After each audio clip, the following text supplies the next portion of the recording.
अभी पृथ्वी काल के सेशन में जाएंगे।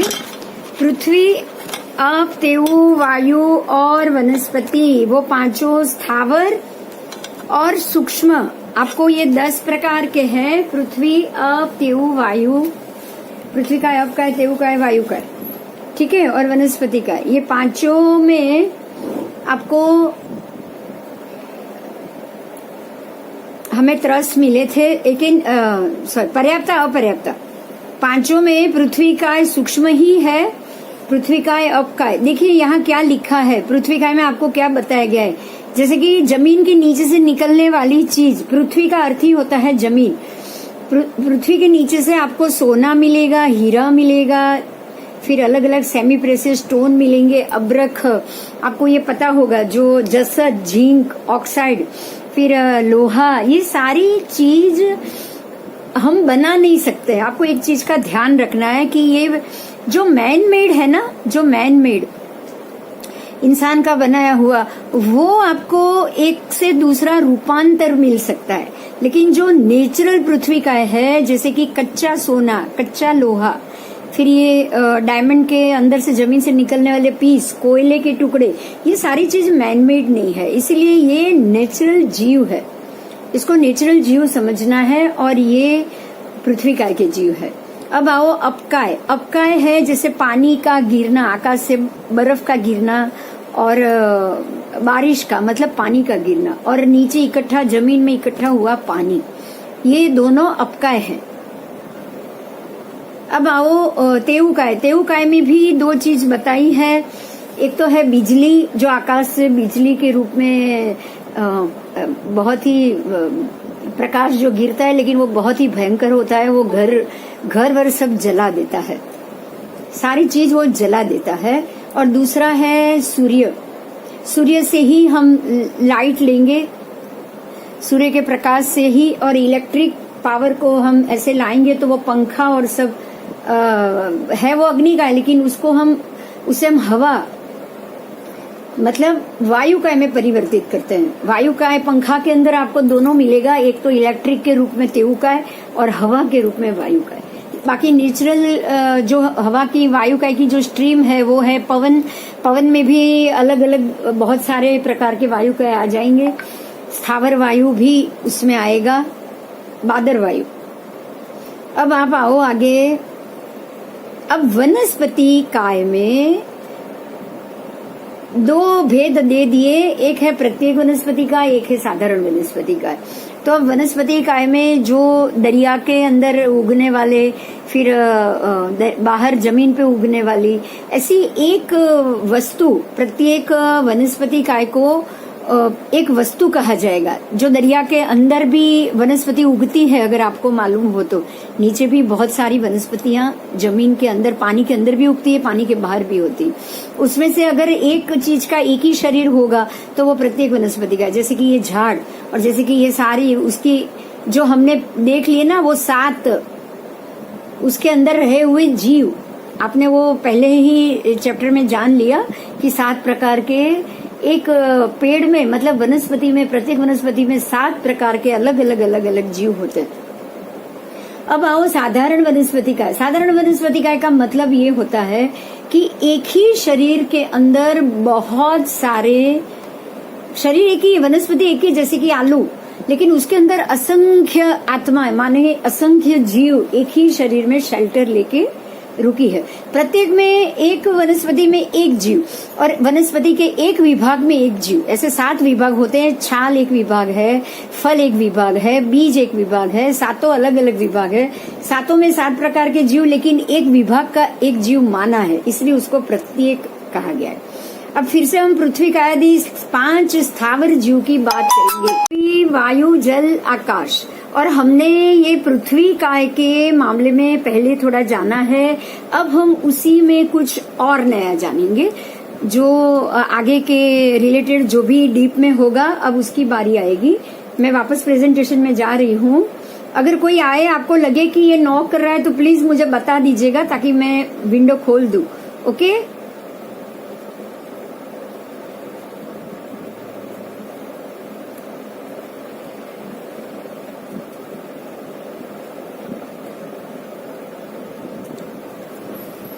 प्रेजेंटेशन दिख रहा है ना? हाँ जी। हाँ जी, हाँ जी। अभी हम जाएंगे पृथ्वी का यदि 5 स्थावर जीव। अब 5 स्थावर जीव के मामले में हम डिटेल से जानेंगे। तो जीवों के 2 मुख्य प्रकार बताए गए हैं, एक है मुक्त जीव, एक है संसारी जीव। इस चीज को हमको कभी भी नहीं भूलना है, इस चीज को हमको कभी भी नहीं भूलना है, क्योंकि जो जीवों के 2 मुख्य प्रकार है उसको जानेंगे तो ही हम मुक्त जीव होने की तरफ जा पाएंगे। क्योंकि उसके मुख्य 2 प्रकार है, एक है जीवास्तिकाय, मतलब जो संसारी जीव, जो हम अस्तिकाय के सहित है, जो हमारे शरीर में पुद्गल अस्तिकाय और जीव दोनों साथ में है, एक वो है, उसका नाम है संसारी जीव, और उसके 563 भेद। लेकिन दूसरा एक जो प्रकार है वो है मुक्त सिद्ध गति के जीव, वहां पे कोई भेद नहीं। अब जो 563 भेद थे उसमें भी मुख्य 2 प्रकार, वो 563 भेद में स्थावर काय और त्रस काय, उसके मामले में हम आगे जानेंगे। स्थावर काय जो अपनी इच्छा मुजब गति नहीं कर सकते, एक ही स्थान पे स्थिर रहने वाले जीवों को स्थावर काय कहा गया। इन जीवों को केवल एक ही इंद्रिय होती है, वो है स्पर्शन इंद्रिय। सारी जैविक क्रिया वो अपनी इसी एक इंद्रिय द्वारा ही पूर्ण करते हैं। मतलब उनका जीना, उनका सांस लेना, उनका चलना, उठना, बैठना, सारा ये एक ही हो गया। चल तो सकते नहीं, वो स्थावर है, चलेंगे तो नहीं, जहां पर उनको बिठा दिया वो वहां बैठ जाएंगे। तो इसीलिए उनका सारी उनकी जैविक क्रिया, जो जीने की क्रिया है, वो सारी एक ही इंद्रिय द्वारा होती है, वो है सिर्फ उनका शरीर। उसके 5 भेद स्थावर जीव के मुख्य कहे हैं, वो है पृथ्वी, अप, तेउ, वायु और वनस्पति काय। ये काय शब्द को समझना है, वो पृथ्वी काय, अप काय, तेउ काय, वायु काय, वनस्पति काय, ये 5 है जो काय है। छठा त्रस काय है, लेकिन वो सबसे अलग है, इसलिए उसको अलग रखा है। ठीक है, 6 काय में छठा वाला है त्रस काय, लेकिन अभी आप 5 काय जानेंगे, क्योंकि ये 5 है ना, वो स्थावर है। 5 है वो सूक्ष्म और स्थावर दोनों है, स्थावर बादर जो आप उसको समझो। अब आगे जाएंगे हम पृथ्वी काय, जिसका शरीर ही पृथ्वी है। जैसे कि स्फटिक, मणि, रत्न, सुरमा, हिंगलोक, परवाला, हरताल, धातु, सोना, चांदी, जसत, तांबा, शीशा, लोहा, रांग, ये सारा धातु। फिर उसके बाद पारा, फिर मिट्टी, पाषाण, नमक, खार, जो क्षार हम खाने पीने में डालते हैं वो, फिटकरी, खड़ी, गिटरी आदि पृथ्वी का जीव के दृष्टांत है। हाँ बोलो। हाँ बोलो, कोई क्वेश्चन है? नहीं। ओके ओके, मुझे आवाज आई तो शायद लगा, पता नहीं क्या। ओके, अब हम आगे जाएंगे तो अब काय की बात करेंगे। तो अभी आपको एक बहुत ही सिंपल लाइन में मैं समझाऊं, जो भी जमीन या जमीन के नीचे जो भी चीज होती है, नेचुरल खनिज द्रव्य, वो सारा पृथ्वी का है, वो सारा पृथ्वी का, जो भी खनिज द्रव्य है वो। आगे जाएंगे, अपकाय, जिन एकेंद्रिय जीवों का शरीर ही जल या पानी के रूप में हो उसे अपकाय कहते हैं।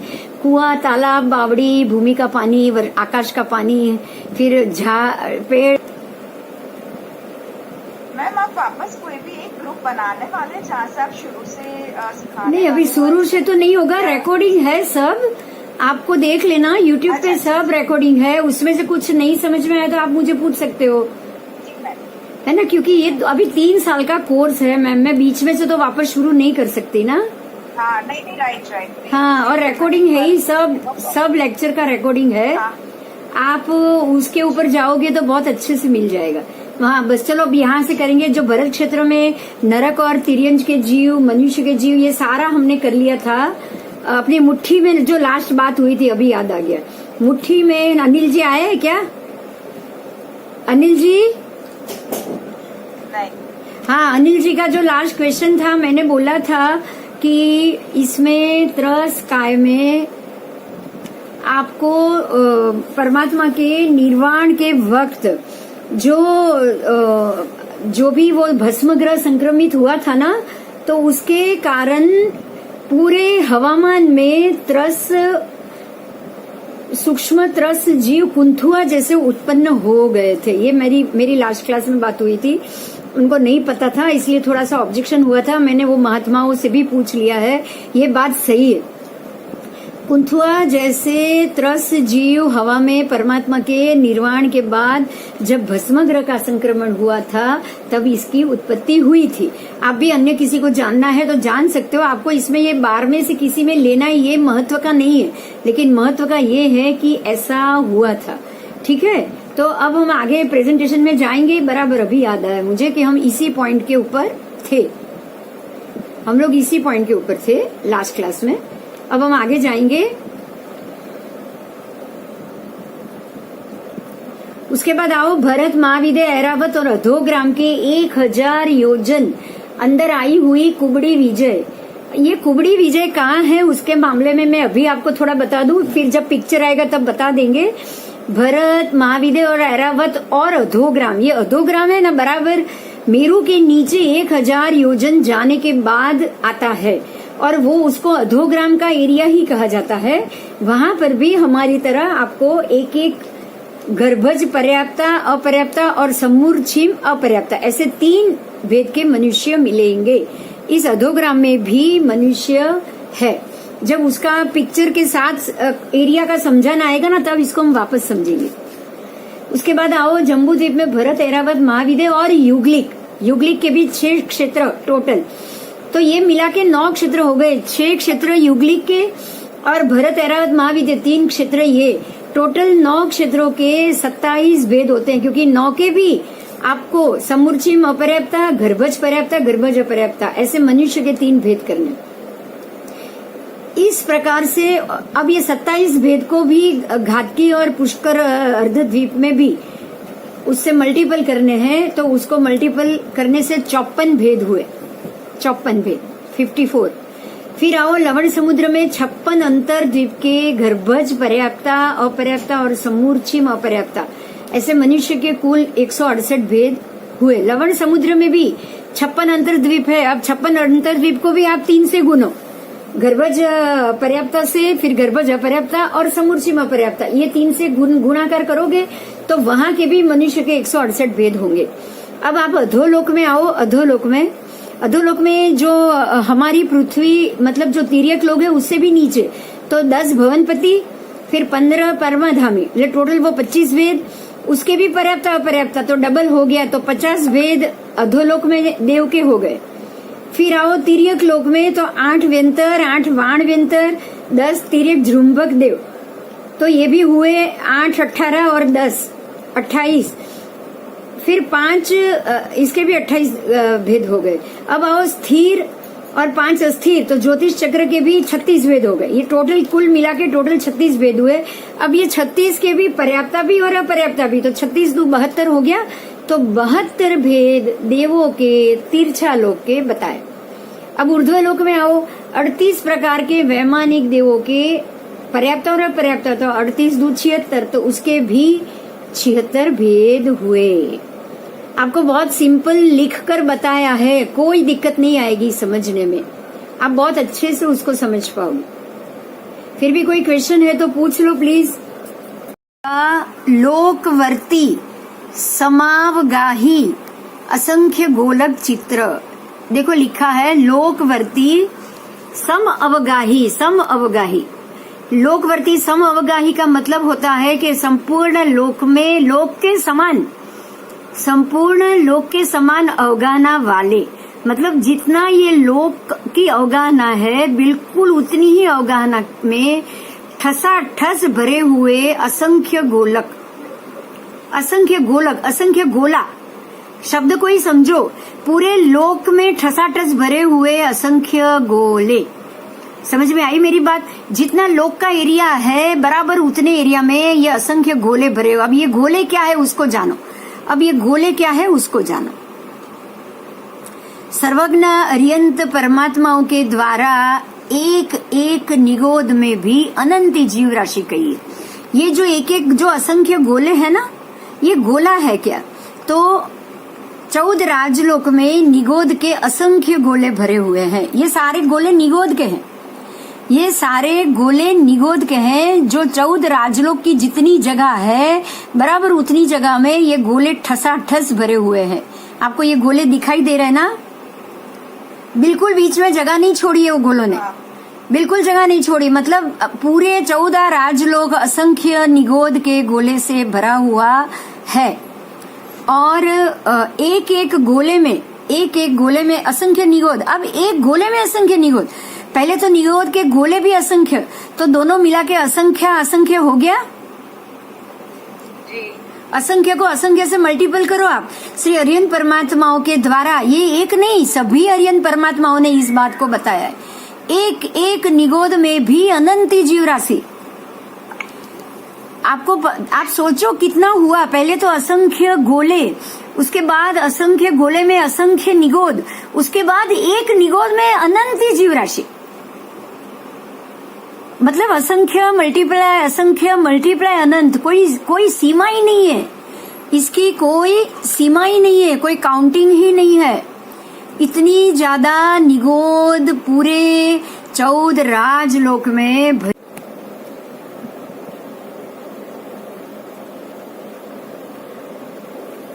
मीन्स मैम असंख्य में भी असंख्य, इन्फिनाइट निगोद। हाँ, असंख्य में भी असंख्य तो है ही, लेकिन मल्टीपल भी आप देखो। आप उनके अपने कैलकुलेशन से समझाती हूँ। मतलब इनडेफिनिट मल्टीपल इनडेफिनिट, असंख्य को असंख्य से गुणाकार करो, उतने निगोद के गोले। अब एक गोले में भी असंख्य निगोद, एक गोले में भी असंख्य निगोद। असंख्य का मतलब फिर भी संख्या में है। अब एक निगोद में अनंत जीव, मतलब वो तो असंख्य भी नहीं का है। तो आप ये सोचो कि इतने सारे निगोद के जीव में से जब एक जीव सिद्ध में जाएगा, तब ये गोले में से एक निगोद का जीव बाहर आएगा। आप सोचो, अब कुछ समझ में आ रहा है? हम भी ऐसे ही बाहर आए होंगे। हम लोग भी जब एक गति में, सिद्ध गति में एक जीव गया होगा, तब हमारा भी नसीब जागा होगा, हमारा नंबर लगा होगा और हम निगोद से बाहर आए होंगे। क्लियर हो गया ना? हाँ जी। तो ये हमें इसके लिए ही सिद्ध भगवंत को का पाड़ मानना है, उनका उपकार मानना है कि आपके कारण हम निगोद में से बाहर आ पाए हैं। अगर उनका उपकार हम पे नहीं होता ना, तो हम निगोद में से बाहर नहीं आ सकते थे। ठीक है, तो अभी निगोद के गोले को आपने जाना है। एक पूरे असंख्य, पूरे राजलोक में कितने अनंत जीव होंगे, खाली कल्पना करो बस। और ये सारा 14 राजलोक में ठसाठस भरा हुआ है। चलो अभी आपने जान लिया, अभी मैं बोल रही हूँ वो सुनो। समग्र लोकाकाश में गोले भरे होने से निगोद के सर्व गोले असंख्यात है, कोई संख्या ही नहीं उसकी। एक एक निगोद में के गोले में निगोदीय जीव, निगोदिया उस जीव को निगोदिया कहा जाता है। निगोदिया जीव के साधारण शरीर भी असंख्य है। मतलब उसके एक निगोद में असंख्य साधारण शरीर है। साधारण तो आप जानते हो ना कि एक शरीर में अनंत जीव आकर रहे तो उसको साधारण कहा गया। साथ ही एक एक निगोद में ज्ञानी महर्षियों ने अनंत जीव कहे। इस एक एक निगोदाश्रयी जीवों, 3 काल के सिद्ध के जीवों से अनंत गुण आज है। मतलब भगवान ये कह रहे हैं कि अगर आप सब जीवों की कंपैरिजन करोगे ना, जैसे कि सिद्ध के जीव और निगोद के जीव, तो उसमें भी आपको सिद्ध के जीवों की अपेक्षा निगोद के जीव अनंत गुण मिलेंगे। मतलब अगर जब भी परमात्मा को कोई प्रश्न करता है कि सिद्ध में जीव कितने हैं और निगोद में जीव कितने हैं, दोनों का आप हमें रेशियो बताओ। आप हमें इन दोनों का रेशियो बताओ। भगवान से कोई अगर पूछता है ना, जब भी भगवान एक ही बात बोलते हैं कि जितने जीव सिद्ध गति में गए हैं उससे अनंत गुण ज्यादा जीव निगोद में निगोदिया के रूप में भरे हुए। मतलब कि निगोद में जितने जीव होंगे ना, उससे अंगुल के असंख्यात भाग जितने ही जीव सिद्ध हुए। और सिद्ध के भी अनंत जीव है। आप सोच लो कि अगर सिद्ध के अनंत जीव है और निगोद के असंख्यात भाग जितने ही जीव गए होंगे, तो निगोद में कितने ज्यादा जीव होंगे। कंपैरिजन समझ में आ रही है? हाँ जी। इसीलिए कहा गया है कि घटे न राशि निगोद की और बढ़े न सिद्ध अनंत। निगोद की राशि कभी घटेगी नहीं और सिद्ध के अनंत अनंत अनंत सिद्ध के नंबर कभी बढ़ेंगे। पुद्गलों से जैसे सर्वलोक व्याप्त होता है ना, जैसे सर्वलोक में पुद्गल जिस प्रकार से व्याप्त है, वैसे जीवों से भी ये लोक व्याप्त है। बिल्कुल जीव से भी ये लोक उतना ही व्याप्त है। अर्थात निगोद आदि सूक्ष्म एकेंद्रीय जीव, उसका उदाहरण दिया है। वो कैसे हैं? निगोद आदि जितने भी निगोद के सूक्ष्म एकेंद्रीय जीव हैं, वो सारे अंजन चूर्ण से, मतलब जो काजल भरी हुई होती है ना डिब्बी, काजल से भरी डिब्बी, उसमें कहीं भी ऐसी जगह होगी जहाँ काजल नहीं है? हाँ जी। नहीं है ना ऐसी जगह। पूरा का पूरा डब्बी में हर कोने में काजल भरा हुआ है, बराबर। बिल्कुल इसी तरह से ये सर्वलोक में, 14 राजलोक में निगोद भरे हुए हैं। इन सूक्ष्म जीवों का मनुष्य आदि जीवों के हलचल से, जैसे कि हम लोग हिलते हैं, चालते हैं, तो ऐसे जैसे मैंने हाथ लंबा किया तो जितने निगोद मेरे आसपास भरे हुए होंगे ना, उन सबको तकलीफ पड़ेगी, लेकिन क्या उनका नाश होगा? उनका नाश नहीं होगा। उनका नाश उस जीवों के हलचल से भी नहीं होता, शस्त्रादिक से भी नहीं होता। अगर आग भी लग जाए ना आपके आसपास, वो आग के एरिया में भी, जो एरिया में आग लगी है, वो आग के कारण से भी निगोद का नाश नहीं होता है। ये जीव किसी भी कार्य में अनुपयोगी, मतलब कोई भी कार्य में ये उपयोगी नहीं है, तथा शस्त्रादि के घात से अविनाशी है। मतलब ऐसा शस्त्रादि के घात से भी वो मरने वाले नहीं। चर्म चक्षु से वो बिल्कुल अदृश्य है और इसीलिए उसको सूक्ष्म कहा गया है। और जो इनसे विपरीत लक्षण वाले हैं, उन सबको बादर कहा गया है। अब कोई सूक्ष्म और बादर का तफावत समझ में आ गया? सूक्ष्म का मतलब है कि ये जीव बिल्कुल अनुपयोगी है। सूक्ष्म का मतलब है कि ये जीव शस्त्रादिक और उससे मरेंगे नहीं। आप पानी को कितना भी आप तलवार से मारो, क्या पानी खत्म होगा? पानी के जीव मरेंगे? नहीं मरेंगे। आप हवा में कितने भी ऐसे हाथ मारो, क्या वायु का आपके आजू बाजू से वायु हट गया, ऐसा हुआ? नहीं हुआ। आप अग्नि को बीच में से तलवार से अग्नि को कितनी बार काटो। आपने अगर कोई जो बोलते हैं ना, वो कुछ मशाल जलाई है और बीच में उसको तलवार से काटो, क्या अग्नि के जीव मरेंगे? नहीं मरेंगे। बिल्कुल इसी तरह से क्यों? क्योंकि वो सूक्ष्म है। वो क्यों नहीं मरेंगे? क्योंकि वो सूक्ष्म जीव है। उनके बीच में से तलवार पास हो जाएगी, लेकिन उनको कुछ नहीं होगा। इसी तरह से उनको सूक्ष्म कहा गया है। उससे विपरीत बादर है। बादर किसी शस्त्र से उनका घात होता है। शस्त्र से किसी का घात हो तो उसको बादर कहा गया है। शस्त्र से किसी का शरीर खत्म हो जाए, नाश हो जाए, तो उसको बादर कहा गया है। ठीक है। अब निगोद के जीव भी 2 प्रकार के हैं। निगोद समझ में आ गया? तो अब मैं आगे जाऊं उसके प्रकार में। निगोद के जीव, हाँ जी, निगोद के जीव 2 प्रकार के हैं, साम व्यवहारिक और असाम व्यवहारिक। ऐसे 2 प्रकार है। निगोद भी 2 प्रकार की है। आप निगोद को भी एक प्रकार के नहीं चलना। एक व्यवहारिक निगोद है, एक अव्यवहारिक निगोद। आगे उसको समझेंगे। जो जीव अनादि सूक्ष्म निगोद से एक बार भी निकलकर बादर, पृथ्वी आदि जीवों में आते हैं, वहां वे पृथ्वी आदि विविध नाम के व्यवहार के योग से समव्यवहारिक गिना जाता है। समव्यवहारिक का मतलब ये हुआ कि ये जीव आपको सूक्ष्म निगोद से निकल के बादर पृथ्वी काय में आएंगे। मतलब सूक्ष्म पृथ्वी काय में से निकल के बादर पृथ्वी काय में आएंगे। समझ में आया? सूक्ष्म से निकल के वो बादर में पृथ्वी आदि सभी सूक्ष्म अपकाय में से बादर अपकाय में आएंगे। सूक्ष्म तेऊकाय में से वो बादर तेऊकाय में आए। मतलब जो अपनी जाति को बदल पाए, उनको समव्यवहारिक निगोद कही जाती है। अब मैं दूसरी की बात कर रही हूँ। असमव्यवहारिक का मतलब बताया गया है कि जो जीव दुर्भाग्य योग से पुनः निगोद में चले जाए, तो भी एक बार व्यवहार में आ गए हैं तो उनको समव्यवहारिक कहा जाएगा। लेकिन जो जीव अनादि काल से निगोद में ही रहते हैं, कदापि बाहर नहीं निकलते हैं, कभी भी निगोद से निकल के ना वो बादर बनेंगे, ना वो त्रस बनेंगे, कुछ नहीं बनेंगे, उनको नित्य निगोद कहा जाता है। नित्य निगोद, उनको असमव्यवहारिक, असमव्यवहारिक मतलब नित्य निगोद। अब नित्य निगोद भी बहुत इजी वर्ड है, आप समझ सकते हो कि जो नित्य निगोदिया है वो हमेशा निगोद में ही रहेंगे, वो निगोद से कभी बाहर नहीं आने वाले। समझ में आई मेरी बात? ऐसे भी जीव है, ऐसे भी जीव है जो कभी भी पूरी इस उत्सर्पिणी अवसर्पिणी में निगोद से कभी भी बाहर नहीं आने वाले। उन सबकी हमको सिर्फ दया और करुणा करनी है।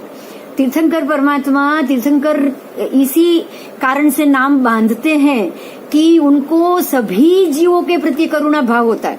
उनमें ये निगोद के जीव के प्रति तो उनको उससे भी ज्यादा करुणा भाव होता है, क्योंकि ये निगोद में से कभी बाहर ही नहीं निकलने वाले। ये एक प्रकार से जाति भव्य हो गया। समझ में आया? क्योंकि वो निगोद की जाति से कभी बाहर ही नहीं आने वाले। सूक्ष्म निगोद की जाति से वो कभी बाहर नहीं आएंगे, इसलिए इसको जाति भव्य कहा गया है। और ऐसे जीव कभी निगोद से ही बाहर नहीं आएंगे तो मुक्ति तो संभव ही नहीं उनकी। इसलिए इनकी बहुत बहुत करुणा करनी है। हमें भी परमात्मा के तरह ही वितरागी जो व्यवहार है उसको अपनाना है। आगे जाएंगे। करुणा भाव तो हमारे अंदर भी आना ही चाहिए। नित्य निगोद के प्रति हमेशा करुणा भाव रहना चाहिए।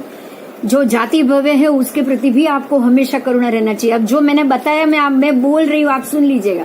साथ ही व्यवहार साम व्यवहारिक के छाप पाए गए जीव दुर्भाग्य से पुनः निगोद में जाए तो भी वो एक बार बाहर निकले हैं तो वो दूसरी बार भी बाहर निकल सकते हैं।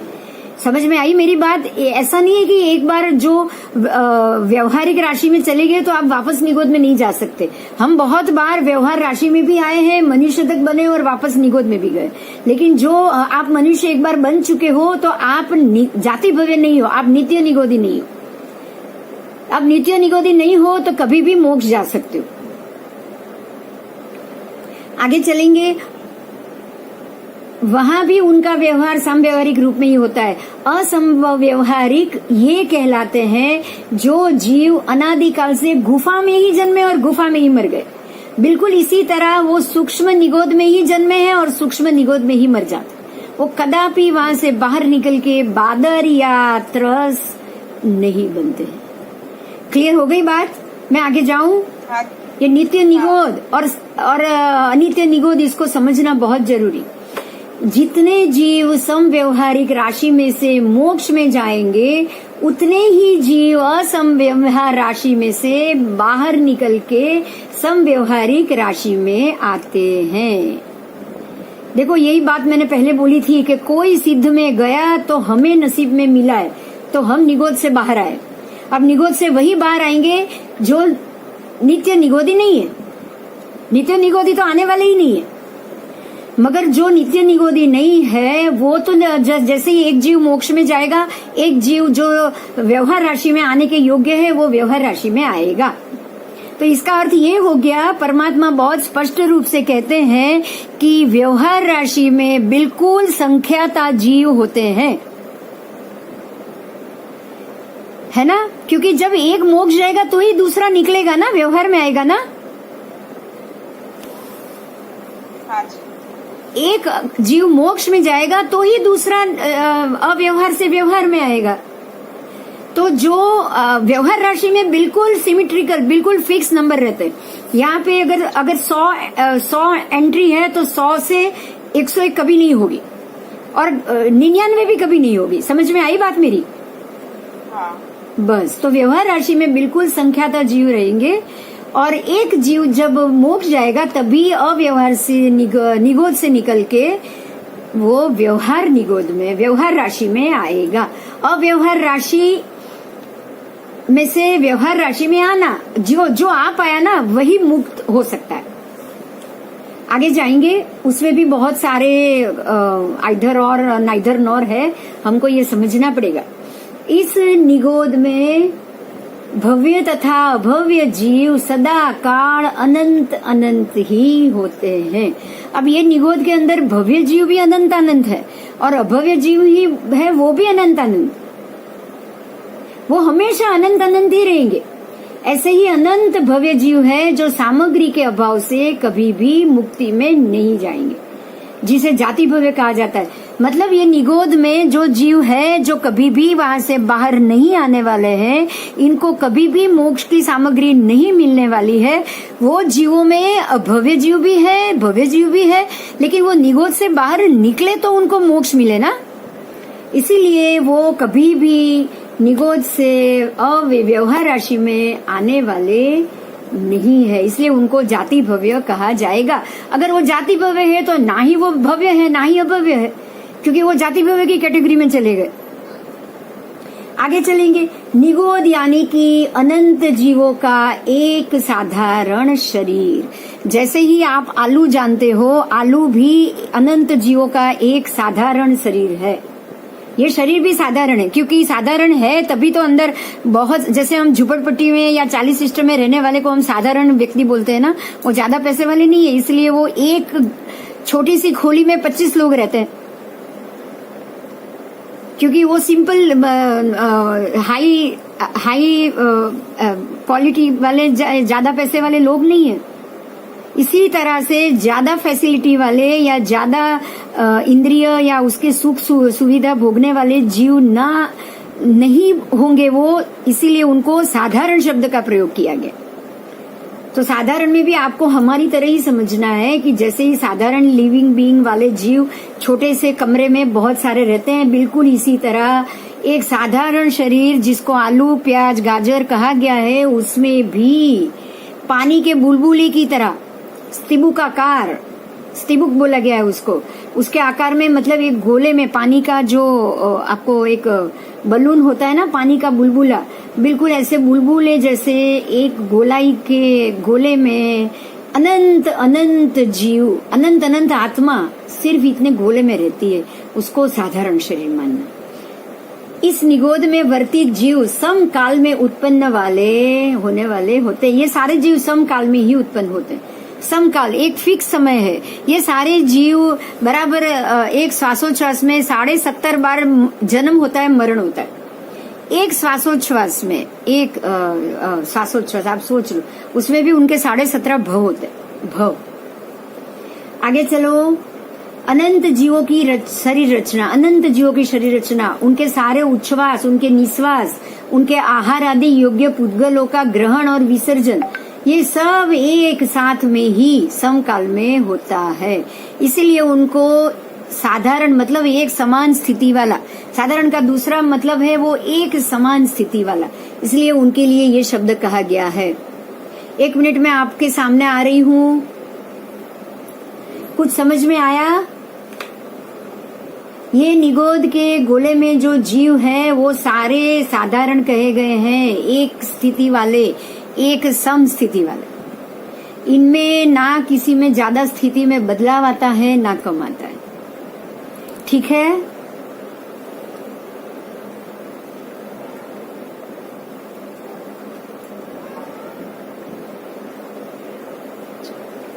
अब आगे जाएंगे। निगोद में भी आगे समझना है हमको, उसको समझेंगे।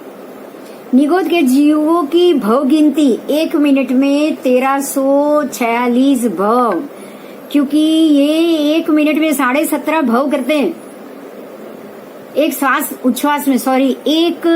उच्छ्वास में इनके 17.5 भव हुए, तो 1 मिनट में जितने श्वासोच्छ्वास होंगे उतने में ये 1346 भव करते हैं, क्योंकि 48 मिनट में ये 65,536 भव।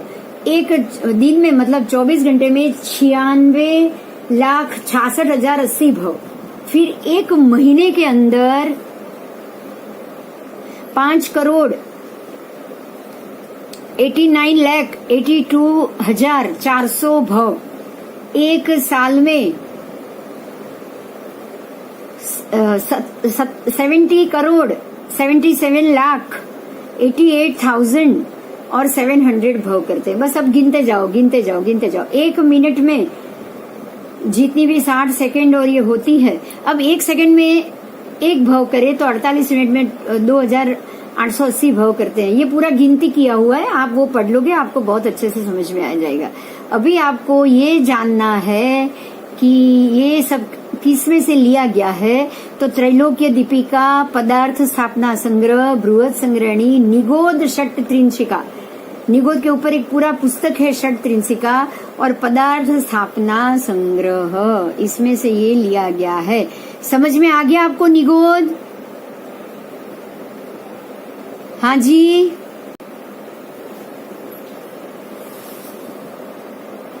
शरीर, क्योंकि ये साधारण तो खत्म हो गया, अब आप आओगे प्रत्येक शरीर पे। तो प्रत्येक शरीर के लिए शरीर की अवस्था क्या है, शरीर की स्थिति क्या है, उसको हम समझेंगे। औदारिक आदि 5 शरीर बताए गए हैं। औदारिक में 5 प्रकार के शरीर है, हर एक में आपको प्रकार आएगा डीप डीप में। तो जो औदारिक शरीर, हम पंचेंद्रिय अपना शरीर समझ के चलेंगे, अपने जैसा शरीर समझ के चलेंगे।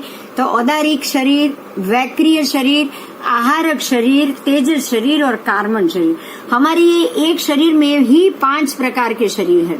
तो औदारिक शरीर कैसा होता है, देखिए आपको यहाँ मिलेगा, ये सारे औदारिक शरीर तीनों, चार, ये प्रत्येक वनस्पति तक। मैं फिर से आपको दिखा रही हूँ, ये है मनुष्य, स्त्री पुरुष, उसका शरीर औदारिक है। ये पक्षी है, उसका भी औदारिक शरीर। जो शरीर जन्म मरण हो सकता है, जिसको मृत्यु, जिसको पीड़ा हो सकती है, जिसको कष्ट हो सकता है, जो आयुष्य घटा भी सकता है, तो उसको औदारिक शरीर मानना है। जैसे कि ये हाथी, घोड़े, और ये प्रत्येक वनस्पति का, ये भी औदारिक शरीर प्रत्येक वनस्पति का है, क्योंकि ये सारा स्थावर शरीर दिखाई दे वैसा शरीर, स्थूल शरीर, उसमें से भी जो त्रस हो गया त्रस हो गया। तो जो औदारिक शरीर है वो सूक्ष्म नहीं, सूक्ष्म को नहीं मिलता, जो सूक्ष्म जीव है उसको औदारिक शरीर नहीं मिलता। अब आओ वैक्रिय शरीर पे, तो ये देवताओं का जो शरीर होता है वो वैक्रिय होता है, वो औदारिक नहीं है, उसका जन्म नहीं होता, वो सीधा ही उनका शरीर बड़ा जन्म लेता है, ना ही उनका शरीर कभी वृद्ध होता है। ऐसे ही नारकी का शरीर, वो चाहे नरक के जीव उसको मारे काटे, फिर भी वो इकट्ठा होके जीवित ही रहता है, वो शरीर का कभी भी नाश नहीं होता है। नरक के जीवों को जैसे जैसे पीड़ा मिलती है ना, उनके शरीर को कस दिया जाता है, काट दिया जाता है, 2 टुकड़े कर किए जाते हैं, 100 टुकड़े हो जाते हैं उनके शरीर के, लेकिन सारा टुकड़ा पारा की तरह, जैसे पारे को आप जितना भी काटो वो वापस इकट्ठा हो जाएगा, बिल्कुल ऐसा शरीर होता है। तो पेन और दर्द तो सहन होगा, लेकिन वो वापस इकट्ठा हो जाएगा। वैक्रिय शरीर, देवों का भी वही शरीर और नारकी का भी वही शरीर। अब आओ ये आहारक शरीर। आहारक आहारक लब्धि वाले ही बना सकते हैं। अब आहारक लब्धि किसके पास है, तो जो भी लब्धिवंत व्यक्ति है, जीव है, जो अपना शरीर बना के कहीं भेजना चाहे, खास करके परमात्मा के पास अगर कोई सवाल जवाब के लिए वहां पे भेजना चाहता हो, उनको आहारक शरीर कहा गया है। आहारक शरीर में व्यक्ति यहाँ पे ही है, जैसे ये संत महात्मा है, वो तप कर रहे हैं, लेकिन उनके ध्यान में, वो ध्यान में भी खड़े, अगर उनके ध्यान में कोई ऐसा प्रश्न हुआ कि भाई उसका जवाब उनको चाहिए, तो वो अपना छोटा सा शरीर बना के, ऐसा छोटा सा शरीर बनाते एक हाथ का, उसको आहारक शरीर कहा जाता है। और ऐसा शरीर बना के वो केवली परमात्मा के पास, देखो उन्होंने भेज दिया है, देखो केवली भगवान के पास वो अपना शरीर, अपना प्रश्न पूछने के लिए भेज देते हैं। वहां जाता है उनका आहारक शरीर, जाने के बाद भगवान से प्रश्न पूछता है, भगवान से उत्तर लेता है और संतुष्ट होकर वो अपनी स्थान पे वापस आ जाता है। तो ऐसे बनाए हुए शरीर को आहारक लब्धि से बना है, इसलिए उसको आहारक शरीर कहा जाता है। अब आओ ये तेजस शरीर। देखो यहाँ पे तेजस शरीर बताया गया है। तेजस शरीर का मतलब जो शरीर में अग्नि है, जो शरीर अग्नि का काम कर रहा है, जिसके अंदर ऐसी गर्मी है जो गर्मी के कारण ही आपका खाना वाना सब पच रहा है। देखिए ये आपका शरीर है, शरीर के अंदर की गर्मी का जो पोषण है वो आपका पेट, आपकी छाती कभी भी ठंडी नहीं होती। अगर वो ठंडी हो गई तो समझ लो आप मर गए। तो शरीर कभी भी ठंडा नहीं होता है। ये तेजस शरीर, उसको तेजस शरीर कहा गया, जो आपके शरीर को गर्म रखता है। जैसे हम मोबाइल चार्ज करते हैं तो मोबाइल गर्म हो जाता है, ऐसे ही ये तेजस शरीर आपके शरीर को हमेशा चार्ज रखता है। आपके इंटेस्टाइन और सब में जैसे ही खाना जाएगा वो पचने जैसा गर्म हो जाएगा। आपका शरीर गर्म है इसलिए खाने को पचा सकता है ना। आप अग्नि में अगर कच्चा धान डालोगे तो वो पक जाएगा। अगर अग्नि में आप कच्चे मकाई के दाने डालोगे तो धानी बन के फूट के बाहर आएगा। ज्वार मकाई के कौन बनते हैं, बस इसी प्रकार से। अब आओ उसके बाद कार्मण शरीर। एक कार्मण शरीर है जो हमारी आत्मा के ऊपर लगा है। जो आप हम बोलते हैं ना कर्म चढ़े हैं, कर्म चढ़े हैं, वो कहाँ चढ़े हैं? देखो जरा, ये हमारी आत्मा है बराबर मध्य में। ये बहुत अच्छे से पिक्चर देकर समझाया गया है। ये हमारी जो आत्मा है उसके जो 8 गुण है उसके ऊपर ये 8 प्रकार के कर्म चढ़े हुए हैं। देखो गोत्र कर्म जो आपके फिर से शुभ गोत्र अशुभ गोत्र में जन्म लेने का कारण बनेगा। उसके बाद है ये नाम कर्म। वो नाम कर्म भी आपके नाम कर्म की जितनी भी प्रकृति आप पे लगेगी उस हिसाब से आप आगे आगे जन्म धारण करोगे। आयुष्य कर्म, जैसे जैसे आपके आयुष्य के भोगने के कर्म ये जन्म के होंगे, जितने वर्ष के आप बराबर उतनी ही वर्ष की आपको आयु प्राप्त होगी और वैसी ही आयु और मृत्यु भी प्राप्त होगी। फिर मोहनीय कर्म, ये मोहनीय कर्म हमारी श्रद्धा हमारी समझ को दबा देता है। दर्शन मोहनीय, चारित्र मोहनीय, वो सारा ये सारा हमारे ज्ञान को और हमारी समझ को दबा, श्रद्धा को दबा देता है।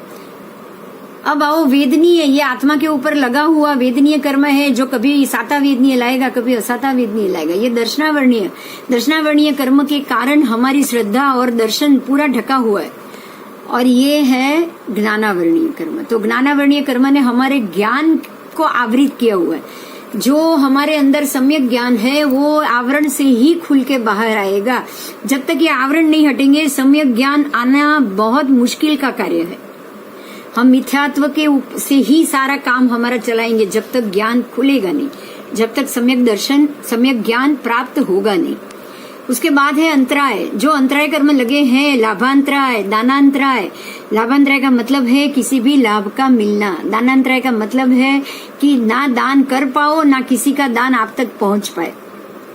भोगांतराय का मतलब है जो भोगने की चीज है उसको भोग भी ना पाओ। उपभोगांतराय का मतलब है जो बार बार भोगने जैसी चीज है, घर जमीन गाड़ी, उसको भी आप ना भोग पाओ। तो ये सारे कर्म हमारे 8 कर्म हमारी आत्मा पे लगे हुए हैं बराबर। तो ये हुआ कार्मण शरीर। हर एक संसारी जीव ये 5 शरीर को धारण करके रहता है। 5 में से कोई ना कोई आहारक और वैक्रिय शरीर सबको नहीं मिलता। अगर वैक्रिय है तो औदारिक नहीं है, औदारिक है तो आहारक हो सकता है और नहीं भी हो सकता। लेकिन आपके औदारिक शरीर हो तो आपको कार्मण और तेजस मिलेगा ही मिलेगा। आपको आहारक शरीर हो तब भी आपको ये तेजस कार्मण आपके ऊपर और औदारिक तीनों रहेगा। अगर आप वैक्रिय शरीर वाले हो तब भी आपके अंदर ये तेजस और कार्मण शरीर होगा ही होगा।